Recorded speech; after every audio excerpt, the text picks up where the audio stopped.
This is Tucker Booth back here with my Rappers Don't Golf podcast, brought to you by the Mitchell Report Unleashed podcast network. Go give us a follow on whatever platform it is that you do your streaming on. Rappers Don't Golf and Mitchell Report Unleashed, dropping multiple podcasts each and every week. Okay, today's going to be a fun one for me. Ever since I was 10 years old, I've been absolutely obsessed with David Lynch's cult classic television series and film universe, Twin Peaks. I seriously was so into this show as a junior high schooler that I had a fan newsletter and had bootlegged import posters of Sherilyn Fenn and Sheryl Lee on my childhood walls. Today I have with me filmmaker and Twin Peaks aficionado Cameron Cloutier, who has just finished spending 4 years making a Twin Peaks fan film that weighs in at over 4 hours at current. The movie Queen of Hearts can be seen on YouTube, and I am very, very pleased, interested, and dorkily excited to have with me today filmmaker Cameron Cloutier. How you doing, sir? Doing great. Thank you for inviting me onto your podcast. Well, Cameron, let's start by defining what a fan film is, because I have to say, full disclosure, I don't know that I've ever seen a fan film before. I know they existed, and I think I even probably had not the greatest impression of what a fan film was. As I told you off air, when I started watching this, I was coming at it from the thought point that I probably would find this hokey. I guess that was how I had stereotyped what a fan film is. But let's start with your definition. What does a fan film mean to you, and kind of how did you come up with this idea for this Twin Peaks fan film? Well, a fan film has been, I think ever since people could get a hold of video equipment, people have been making fan films. There's that famous story of those kids. I can't remember where they were, but where they recreated the entire Raiders of the Lost Ark film, shot by shot, and it took them years to do it, but they did it. Lately, it's been, where people are inspired by,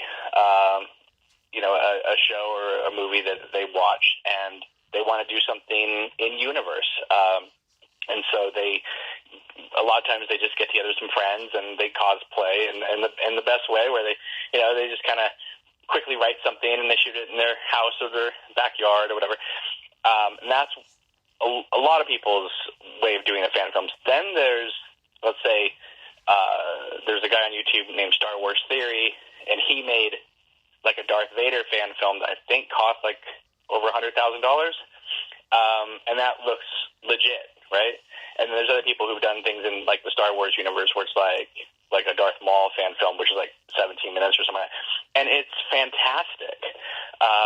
And obviously a lot of money went into this thing. Now we didn't have quite that big of a budget for our film, but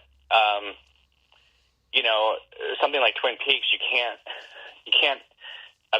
Again, as someone who was a fan when it first came out, I wasn't interested in just doing some sort of slapdash thrown together thing. I wanted to make it its own film, and there's a high bar that we're dealing with here, because I'm a fan of David Lynch's work in general. So we strove to get as close as we could to at least not be insulting to the material. As for the story itself, it was something that I thought of back in the day, right after Fire Walk With Me had come out. Some friends and I were talking, again, I'm like, 16 years old, and they knew I was going to be going to Los Angeles, after high school. So they said, hey, if you ever get into a room with David Lynch and Mark Frost, now keep in mind, at this point, we all assumed they were still working together because they had just done the show on the air, and even though Frost had nothing to do with Fire Walk With Me, his name was still on the opening credits. So they said, if you ever got into a room with Mark Frost and David Lynch, what would you ever, pitch to them, basically? And I said, I've always wanted to see the story of how did Annie Blackburn go from the end of season 2 to how she met Laura in the bed in Fire Walk With Me. But I would also cross that with Cooper and Wyndham Earle and Caroline kind of do sort of a Godfather 2 or Dead Again approach of telling two stories simultaneous that eventually would collide into both women in the Black Lodge looking at each other wearing the same dress. I mean, I just love that that's where you went with it, though, and I do want to weigh in here because I'd said to you when we were talking before we started the recorder, out of all the plot lines, I did not expect you to go this direction, not only with the Annie Blackburn character and how she tries to go and save Laura in the White Lodge, but also the whole Cooper and Wyndham Earle backstory that involved Cooper falling in love with Caroline and how that whole rivalry began. So I guess keep going, but tell us how that was the storyline that came to you that as the most compelling one, or the two storylines, I should say, to tell. Well, one, Cooper is stuck in the lodge, right? So it's not like you can really do anything with him except maybe telling the backstory. Because honestly, I wasn't really thinking about taking the story forward because I'm a huge, I'm very respectful of the world that they've created, and I was kind of like, well, I don't want to go too much further than what they've established continuity wise, because I felt like that was their position to do that. So I basically wanted to concentrate on the backstories, and so we would be dealing with Cooper, but prior to him obviously arriving in Twin Peaks, which became an asset when we did Queen of Hearts, because then it meant the actor Nico, who plays Cooper, didn't have to mimic Kyle MacLachlan, because we were dealing with a younger version of that character who would be molded through his experience with Wyndham and Caroline into becoming the agent that drives into Twin Peaks. I love that, and I wanted to mention the actors that are in this. The lead woman that plays Annie is named Madison Bates. She did a great job. Kind of maybe explain how you found these folks. I imagine they're people you know from around your community. I think you're up there in the Monterey area in California. But, how did you find these particular actors? How did you get them to be able to play these characters in such a great way? Like I said to you, I honestly feel like the acting in this with these folks is sometimes better than the original cast. So that's very impressive, once again, that a fan film could have a bar that you did set this high. How did you find these folks? How did you get them to get into these characters?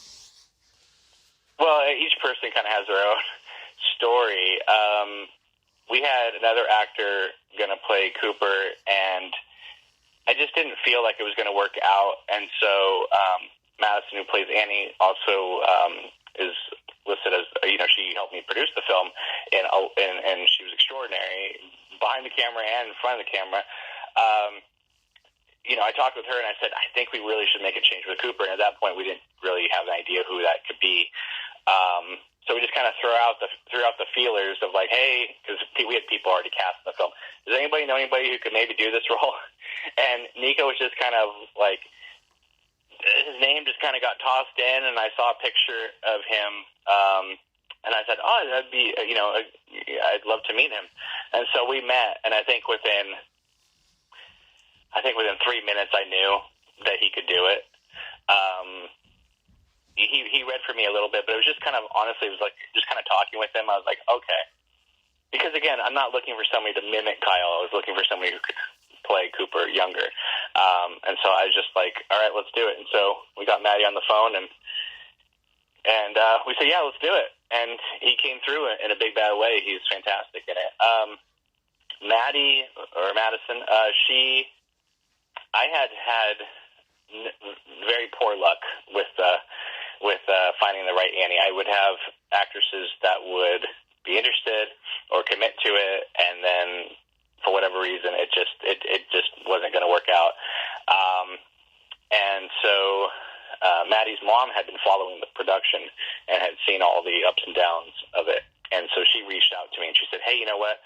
My daughter's really interested in film, and she lives, or she just recently moved to your area." And so I met with Maddie, honestly, because I still needed actors for the film, but I also needed someone. I really needed somebody to help me produce the film, because at that point, I was working full time, new dad. Like I had very little time to make calls during the day and things like that. So I needed somebody basically on the ground that could help. And she said, "Oh, I'd love to." And she actually was, doing everything we needed to get done. And so, once she came on board, the film had been, stalling for a while. And then when she came on board, all of a sudden within, 5 months, we were up and rolling. So it was pretty fast. And again, she was kind of the first thought of as just kind of doing like background stuff, and then from a producer angle. But then when we lost the Annie that we thought was going to be in the film, Madison said, I can, I thought, what about you? And she said, yeah, I can step in and do this. And I thought that she could do a good job, but I had never really talked with her as an actress before. And she just completely blew me away.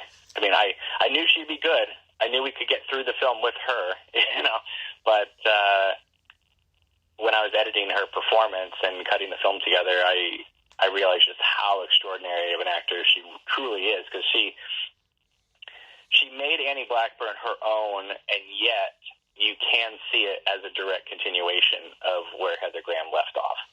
When again, the acting and the filmmaking of this is its own thing. It's not you doing impressionism of David Lynch, in my opinion. And that's kind of what I thought when I was coming in. A fan film is going to be mimicry.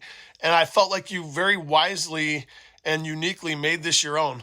The cinematography feels like an homage to Lynch, but it's not the same. The soundtrack, which does use all these great classic Angelo Badalamenti themes from the show and the film, also has all these great classic rock songs. And you were talking about that's because of course, we wouldn't have the Twin Peaks music when we're in Pittsburgh for this side story with Cooper. So you bring in all this other great classic American music. Love that. But I think you said something interesting before that I want to get back to before we started about coming of age and how a lot of David Lynch's films and the Twin Peaks series and film really deal early on with coming of age, using all of this wild and violent and sexual and surreal imagery, but that it really hit hard. It's a coming of age story. Every one of these, including Twin Peaks, which is a coming of age story for Dale Cooper as much as it is for anybody in this world. Right. So talk about that. I mean, Jeffrey Beaumont's coming home from college. He's back hometown. He's in his hometown. He meets Sandy, and Lynch for a while. If you look at his early films or Eraserhead or Elephant Man.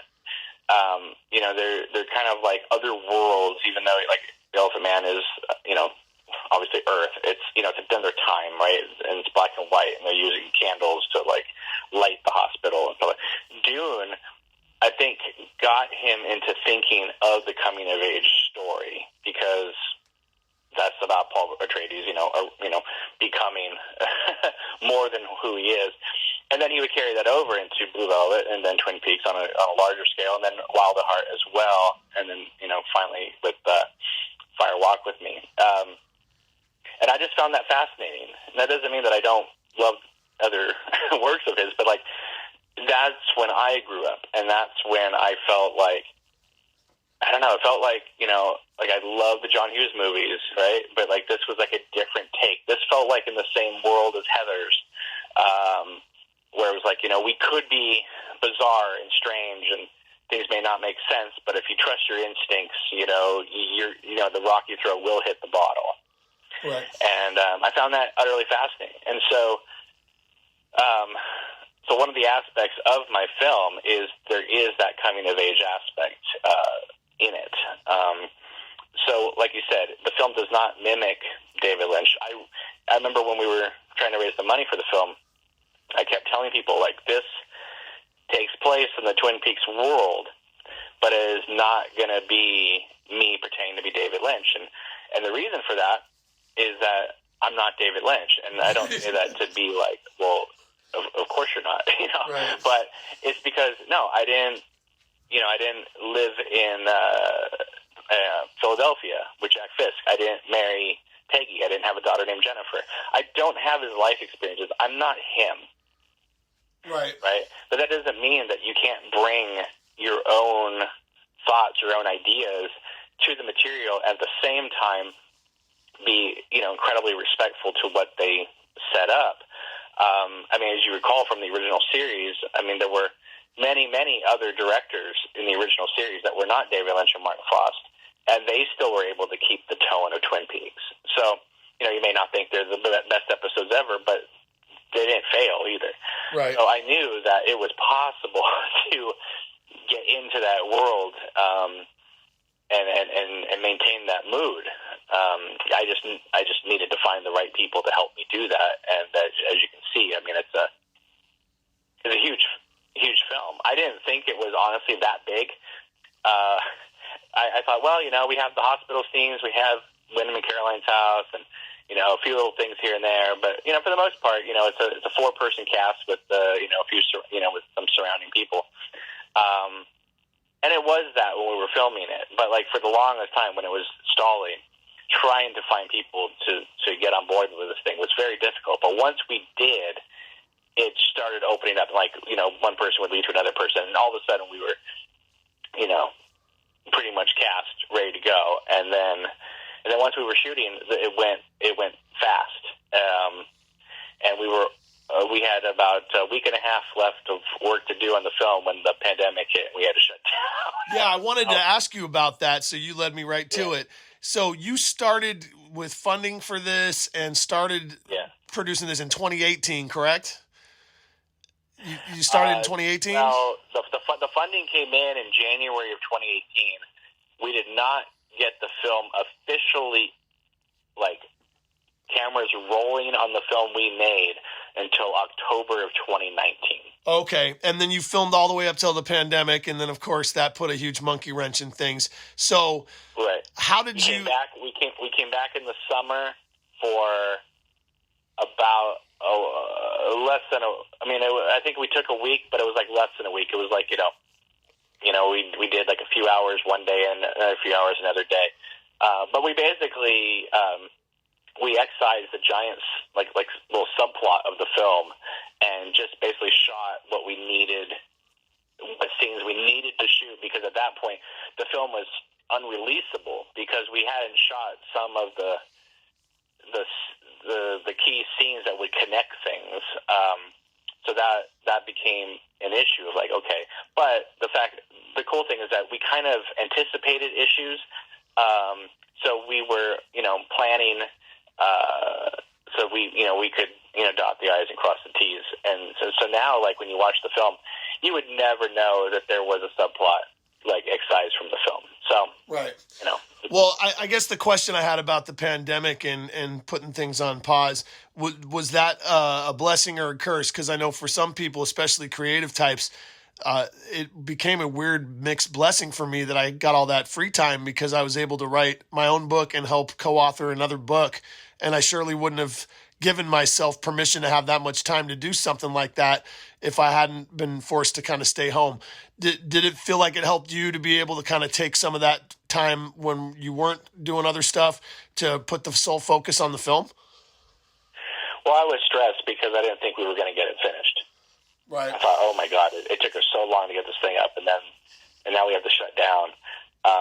Obviously, if we had 3 weeks left to shoot of the movie never would have been finished. Right. So the fact that we were very close helped tremendously. I wish, obviously, the pandemic never happened. So, for a lot of reasons, we have 1 million people still alive in this country. But, right. Because I know the actors, we were all way into this, and we were all excited about wrapping it up, And then it was pause, and then it was because for instance, Larry, who plays Major Briggs, he had one more scene to film, and then he could grow his hair back. Well, he had to hold on to that hair for another couple months. Wow. And we were 1 day away from shooting his last scene. So that was a real bummer. Yeah. But luckily, we were able to still get the scene and stuff like that, and it worked tremendously well. So I think that the film, I'm very, like, one of the things that I talked with Maddie about was that obviously we're going to have to make some concessions for, the pandemic, and we're going to have to change a few things to, suit this and that, but I don't want to watch the movie and say, always having to make an excuse of, this is when the pandemic hit, and so that's why you can see that the quality went lower, you know what I mean, or something like that. Like, right. I wanted, if we were going to make adjustments, we needed to make adjustments on our own terms, and so that it didn't feel like we gave up and just did this because that's the only thing we could do. I wanted to feel like we were still 110% committed to a change that if we decided to make it, we made it. And I do. I feel like we managed to pull this off, and there's nothing, like, there's stuff in the film where I go, obviously we had to shoot that because of the pandemic, but it doesn't hurt the film. It doesn't hurt the scene. And I'm super proud of obviously I would love to have seen an alternate version of what that scene would have been in the location we wanted to shoot it in. But I'm very happy with how it came out as it is. So I feel really good about that. Yeah, for sure.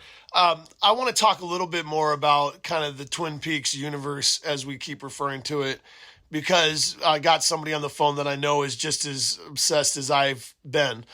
I think what sold me as a kid and a young adult was Fire Walk with Me. And that's where I felt like, oh my gosh, I still consider it one of the 10 best films I've ever seen. I just adore it. And the acting in it, the filmmaking, the soundtrack, the characters, the plot, everything about it. I just adore it. I love all the bonus scenes. I've got all the box sets. Can't get enough of it. Why are these characters so endearing? Why have they created the kind of cultish love that they have with the fans? I can give you all my theories, but again, in your opinion, Cameron, why are these characters so beloved that there'd be a demand for a season 3 on Showtime recently and so forth? Well, the characters had a lot of definition to them, but enough open about them that that you could create storylines and mysteries based off them. But those little openings allowed people to self-identify with those characters. So while everyone talks about, the Black Lodge and the Red Drapes and the cool music, and yeah, it's all part of it.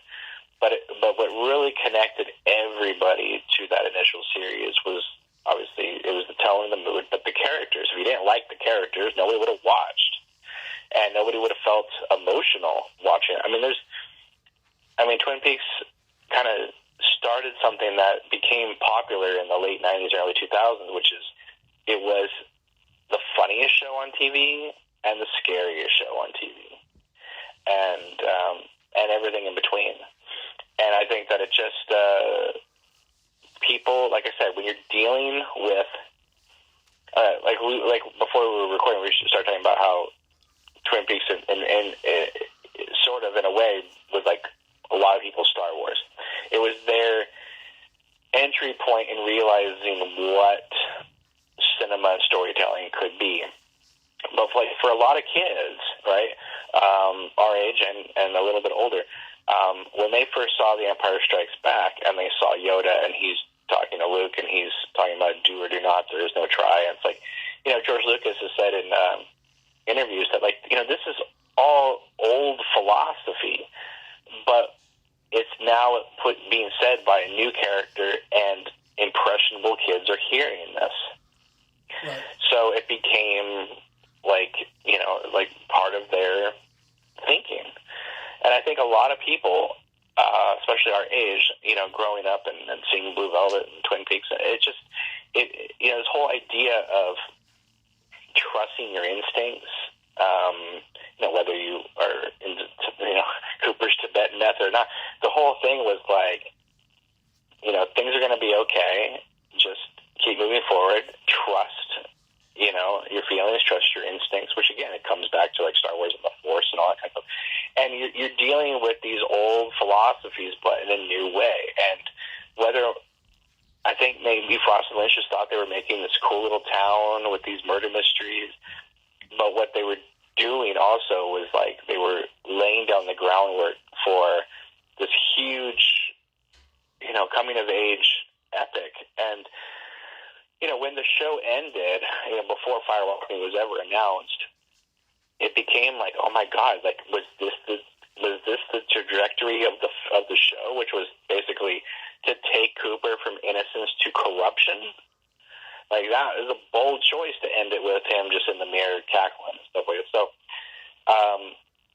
and then when Fire Walk With Me came out, and obviously it was just, we get the whole backstory with Laura and Teresa Banks and all that.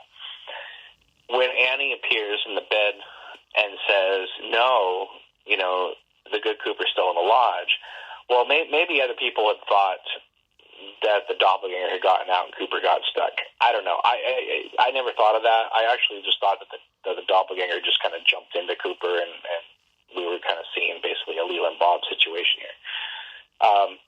But when Annie brings that up, it's like, oh, okay, so it's the bad one that got out. Okay, so Cooper's still in the lodge. Oh my God, there's still hope.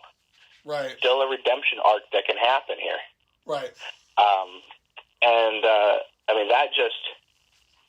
That just blew my mind when I was in the theater, because it was like, wow, we're rewriting the ending of the show, and we're letting people know, no, Cooper's okay. Cooper's all right. And that's why the end of the movie, I know it's poignant for a lot of people, but for me, the most poignant part of it was, here's Cooper and Laura in the Black Lodge at the end, and the music's swelling and all that, and you see the angel. But the idea that the bad Cooper is out in the world, and he's so bad, and the world is so falling apart, that someone like Annie Blackburn, who, is a former nun, is having to time travel to get a message to Laura Palmer. And they're in the Black Lodge, which is this, like, really creepy, weird, scary place. And yet Laura and Cooper are safer in there than they are in the world. Because the world has to be so bad that Annie's going to do this. So I kind of always thought it was like some apocalyptic stuff going on out there. Then season 3 came out and said, no, the doppelganger was in town for, a day and a half and then took off after confronting Major Briggs. So that played a role in shaping the timeline for my film, because before season 3 I had a little bit of, my own timeline going on. But like I said, I'm very respectful of their work. So it's like when season 3 came out, I was like, okay, I'm gonna abide by their timeline here. I didn't obviously have to, but I wanted to.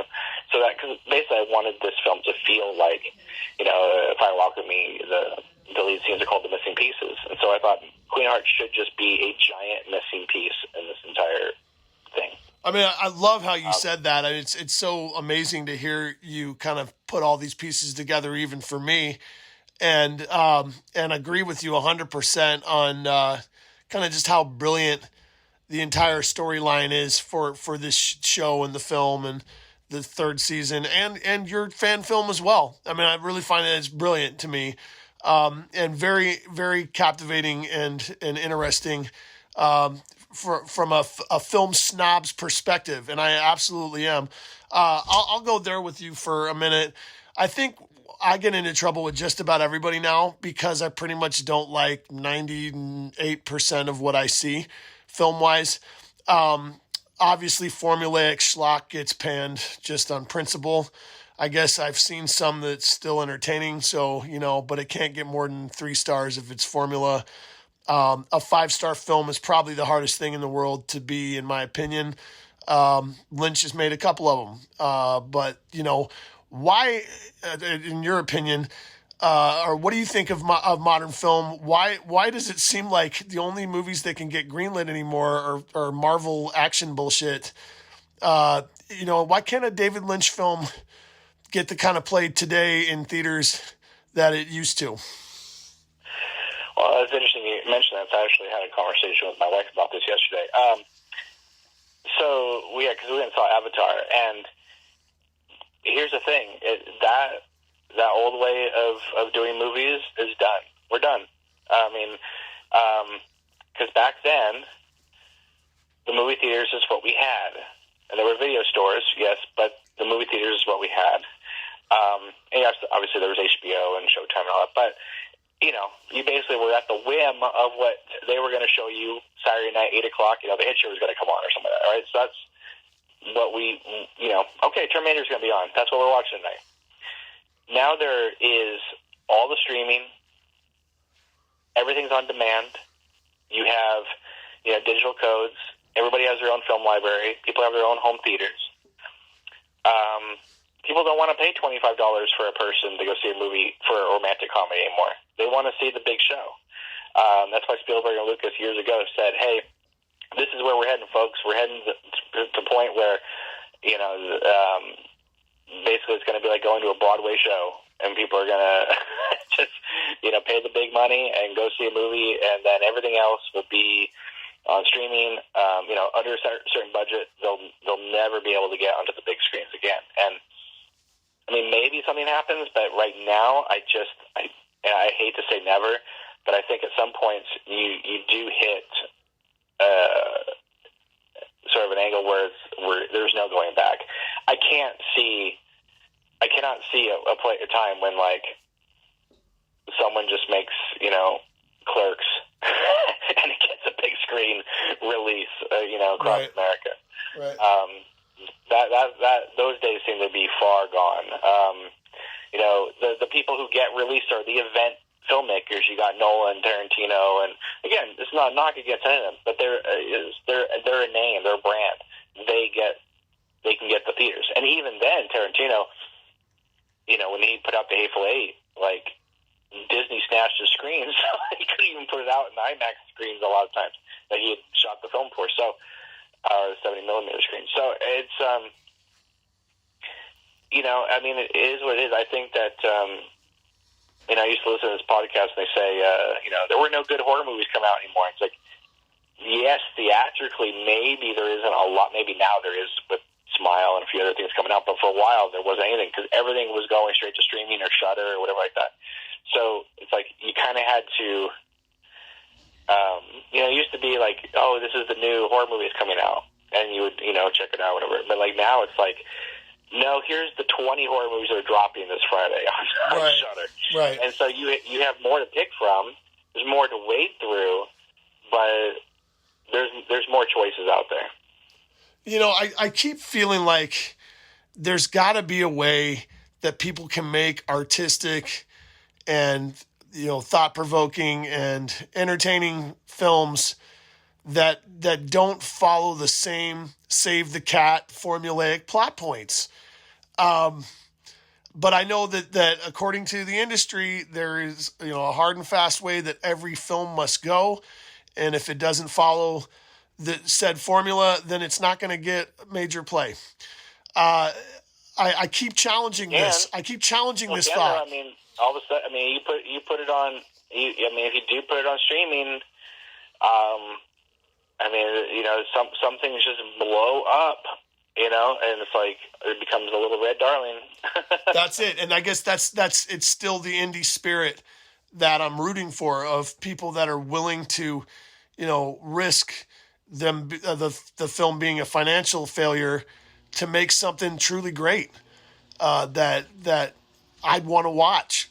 And I don't think I'm the only one, and I don't think I'm special here. I think there's plenty of us that just miss, films that were actually awesome to watch. And you mentioned a few of these filmmakers that still put out stuff that I'm definitely interested in, but there's only one Tarantino, and according to him, he's only got one more film left, and then he's done, or whatever. It's like, where are these Lynches and Tarantinos and Stanley Kubricks and these type of filmmakers anymore? Are they just all dinosaurs? Well, I think there are filmmakers out there with visions. It's just that they're not getting noticed, and And also, I mean, Ebert talked about this a long time ago, where he said, Scorsese, Coppola, the filmmakers were allowed to have warm-up periods. They were allowed to make 5 or 6 movies before they made, The Godfather or Mean Streets or whatever. Now it's like you have one chance to make that film. You have one film to make, and that's it, folks. You may not get to make your second film until 6 years later, right? Because it takes forever to raise money now. So we made Queen of Hearts for $20,000. Wow. And it looks great, man. It really does. It does not look cheap. It does not look small budget. It really looks great for $20,000. Well, that's the thing. It was that the idea was, well, how are we gonna make this? I mean, I always knew we were going to shoot in real locations. So that right there adds authenticity. So you're not just filming in the back bedroom or something like that. If we're going to be in the hospital with Annie Blackburn, let's be in a hospital. And we managed to do it. And I think that adds to the authenticity of the story, because it's like, oh my God, they're in a hospital. Like, yeah, right. So I think that really, part of making any film is to make people believe in the reality of the film. And I knew, we don't have Kyle MacLachlan, we don't have Heather Graham. We're making a big leap here because we're doing something in the Twin Peaks universe. It's very personal to a lot of people. But I knew what I wanted to do, and I figured there's enough people that believed in the film to help it get financed. And, I figured, enough people would enjoy it. And I wasn't wrong. I mean, I would say like 95% of the people who watched it seem to really enjoy it. Of course, there's going to be that 5% that's going to hate anything that's not David Lynch directed. But, it's I couldn't be more proud of it, because I think you can really tell that everybody was trying to do their best. Well, and a lot of tender, loving care that went into the filmmaking itself and the acting, etc. So, kudos, man. Definitely impressed. Like I said, I probably idiotically took for granted that I wasn't going to think it was that cool, but I really did. And I hope that means something to you and to the listeners. All right, Cameron, we got to get out of here, but tell our listeners where you can find Queen of Hearts. Shameless self-promotion time. What you got? Well, you can find it on YouTube. You can watch it as one film, or you can watch it split up into 5 acts. We did that because some of the effects were taking a while to render. So we just broke the film up into little parts, and you can watch it that way, which a lot of people like that because it reminded them of the original show. We have a Facebook page dedicated to the film, and yeah, I mean, we have a Twitter account, but who knows how long that website's going to last. So, right now, it's probably Facebook and YouTube is probably the best ways to handle it. And I just wanted to ask you this, though, real quick before we go, because you reached out to me wanting to talk about this. What was it about the project before you watched it that intrigued you?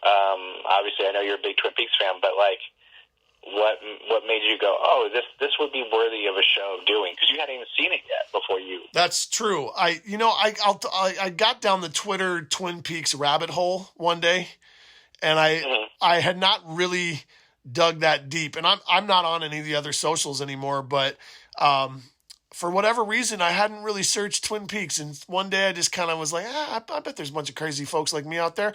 And one by one, I started going through these pages, and I found your page, just because I thought it was fascinating that there was a fan film.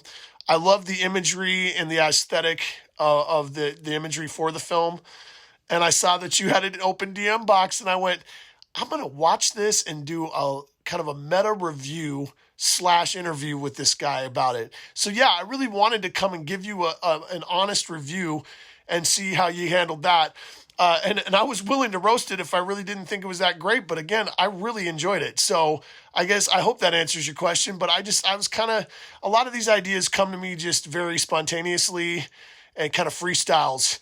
And I thought that'd be so cool to watch a fan film by somebody who's obviously just as into this as I was and am.